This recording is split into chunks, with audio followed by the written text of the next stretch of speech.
Magandang morning po sa ating lahat mga kabayan. Happy New Year. Diyos ko, katatapos lang trickings mga kabayan.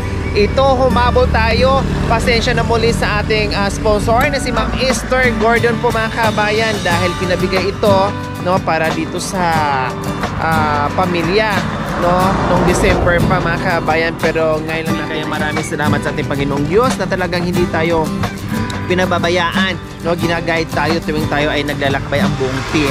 Kaya maraming salamat din po yung ating mga sponsors, subscribers, followers, YouTube members, viewers, commentators. Maraming salamat po sa yung panonood without skipping us everyday, pag-comment, pag-likes, pag-share.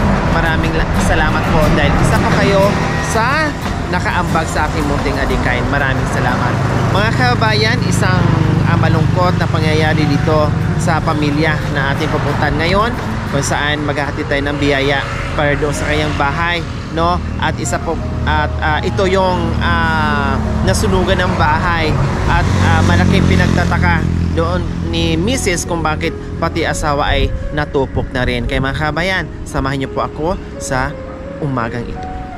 Tao po. Hi, good morning nanay.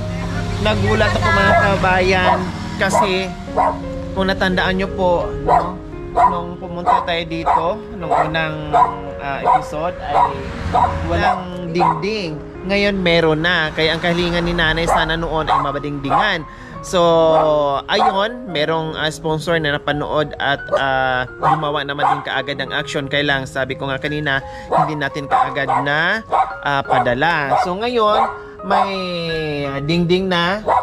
Ang problema na lang siguro ni nanay doon sa loob. Titinan muna natin mga kabayan. Ayan, may bubong na, may dingding na.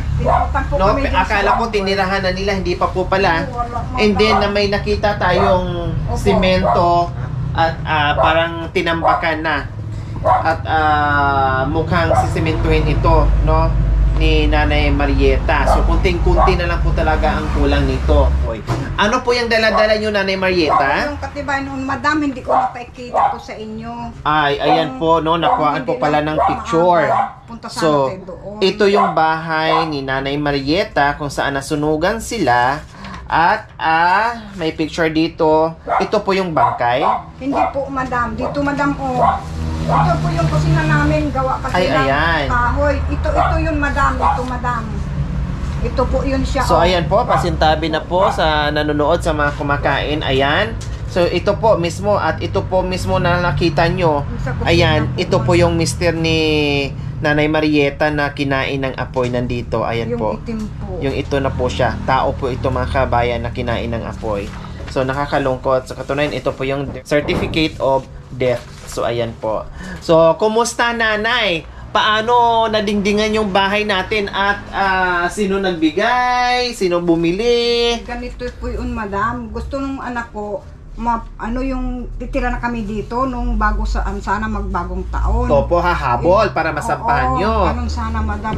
Kaso, sabi yung number dyan, madam, si Opo. Sir Butoy, gusto mo pautangin na lang kita, unti-untiin mo na lang bayad. Wow, ang bait Kaya, naman. ang nagpakapal na rin ako mukha ko, madam. Sabi ko, sige garud, parang awa mo na rin para yung lilipat, gusto yung anak ko lilipat na kami talaga. Opo. Ngayon sabi niya, ayun, pinautang ako ng buhangin, yung simento at saka yung steel bar. Opo. Ngayon hindi namin kasi magawa-gawa dahil walang magtabon, kailangan kasi upa. Ako na nagkahakot nga yan, madam, binigay sa amin yung doon sa may pader. Yun, hinakot-hakot kung yun. Paunti-unti. Opo. So, na ng materialis, okay na yung materialis. Yun ang na. problema na naman, pang-labor na naman. Labor, Mag-upa para ang gagawa dito nila, sa flooring. kulang yung simento. May utang pa ako, kaya hindi sila makapunta. Mautang pa ako, tapos utang ako uli, sabi ko. Opo. Kulang talaga yan, ante. Hindi. Tapos ang gabor nyo, kulang pa din. O siguro sabi. ito, Nanay Marieta, more or less na 5 simento ang kakainin dito bago matapos yung flooring. Tawag nito, mainit ito pero talagang ganun, walang choice. Buti lang meron malilim dito at may mga puno dito, hindi naman ganun kainit. No, ang importante lang talaga doon, no, ay meron silang malilipatan, meron silang masampahan na hindi sila yung nakikitira. Kasi kahit naka-flooring lang yan, division na lang yan ng tela muna. Total si nanay lang naman at saka yung isang anak niya dito nakatira, no, pwede na yan, no, at dito ay kusina nila. So, ayan, tamang-tama, Nanay Marieta, no, nandito kami. Sa katunayan, merong nagbigay na sponsor last December pa po, no. Kailan po hindi namin naihatid dahil kami ay sobrang busy. Tumawid tayo sa iba't ibang probinsya. Kaya ngayon lang namin naihatid kasi sabi ko doon, mag-uumpisa ako sa mga nakatambak na mga schedules ko by January na, no, at unti-unti namin yun pupuntahan, no. And then ngayon, Nanay Marieta, para kahit paano ay matulungan namin kayo doon sa labor para magawa na at maumpisahan na. Meron kaming pandagdag sa iyo at mula sa ating pioneer sponsor na talagang mula noon hanggang ngayon ay nandiyan yan sa aking munting adikain. Walang iba kundi si Ma'am Esther Gordon, nagpaabot po ng 5,000 pesos sa inyo. Salamat po. Maraming salamat po. 1,000, 2,000, 3,000, 4,000, 5,000. So ayan po mga kabayan, 5,000 po nagagaling sa ating sponsor na si Ma'am Esther Gordon. Ganito po yung mga kabayan, yung isa kasi meron din nagsabi na mag-abot. Kailang hindi ko na naantay kasi sabi ko mag-uumpisa na ako by January,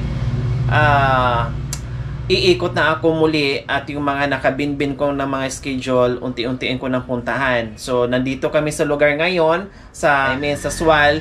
So, dinaanan namin. Ngayon, kung magpapahabol pa yung isang sponsor natin, ihahatid natin din, ibabalik ko dito by another schedule na naman po yun mga kabayan, no? Kasi syempre sa dami nating iniikot, hindi pwedeng pagbigyan ng sponsor agaran pupunta tayo kaagad, hindi kasi pwedeng ganun mga kabayan, no? Bago natin marating ito, and then yung iba talagang na malayo pa, kailangan pang bumiyahe ng 4 or 5 hours bago natin marating yon. Kaya mahingi tayo minsan ng pasensya sa mga sponsors natin na pag meron silang mga specific na bibigyan ng mga recipient, hindi natin agad maihatid dahil po doon sa schedule, sa oras at layo. Ganun po, depende po yun sa lugar mga kabayan. Okay, Nanay Marieta, sa wakas, kunting-kunti na lang, no, matatapos na yung bahay. Ngayon, madadagdagan na, makakalipat na talaga kayo. Anong mensahe nyo po kay Ma'am Esther Gordon?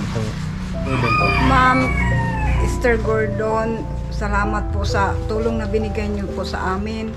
Kahit gaano ka layo, may nandiyan po kayo na tumulong sa amin. Salamat po talaga at matuloy na po ang paggawa ng bahay ko, Madam. Saka kung may material doon, Madam, pang tinda-tinda ko naman po. Maraming salamat po talaga sa inyong lahat. Lalo na sa inyong Madam. Maraming salamat. Walang anuman po, Nanay. Masaya at maganda ang pasok mo ngayon, 2023. Medyo gumaan-gaan, no? Dahil may mga biyaya na dumating sa atin. Kahit gaano kabigat yung mga problema na napagdaanan natin, yung mga trials na binigay sa atin ng Panginoong Diyos, so hindi nagtatapos. Hindi ibig sabihin na hanggang doon na lang yung buhay natin. Kailangan natin palakasin yung loob natin, no? Harapin yung buhay, harapin yung hamon ng buhay sa araw-araw na binigay sa atin ng Panginoong Diyos, Nanay Marieta, no?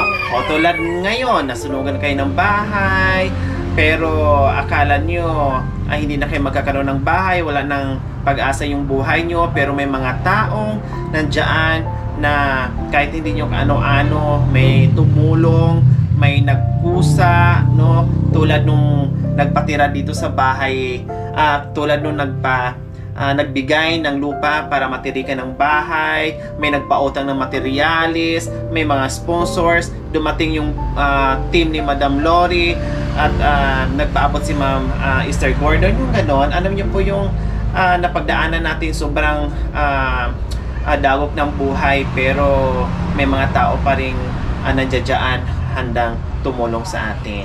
So magandang ano po yon, magandang motivation po yun sa atin na kailangan ituloy lang ang buhay kahit gaano kahirap at kahit maraming problema na pinagdaanan, Nanay Marieta. No, walang ano man sa po. inyo lahat ng sponsor.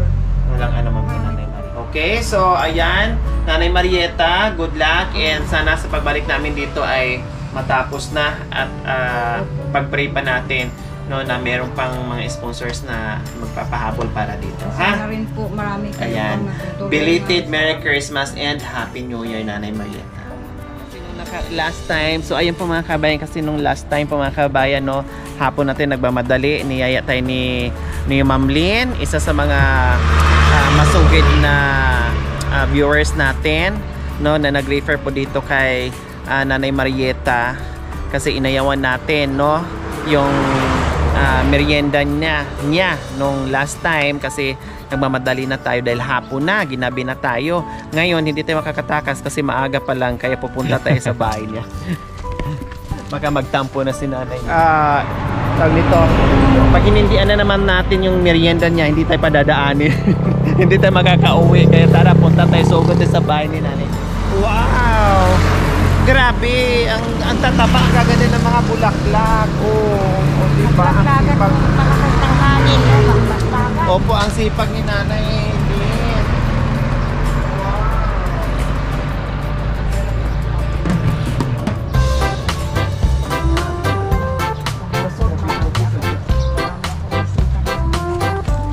Hindi po umuwi yung mga anak niyo po.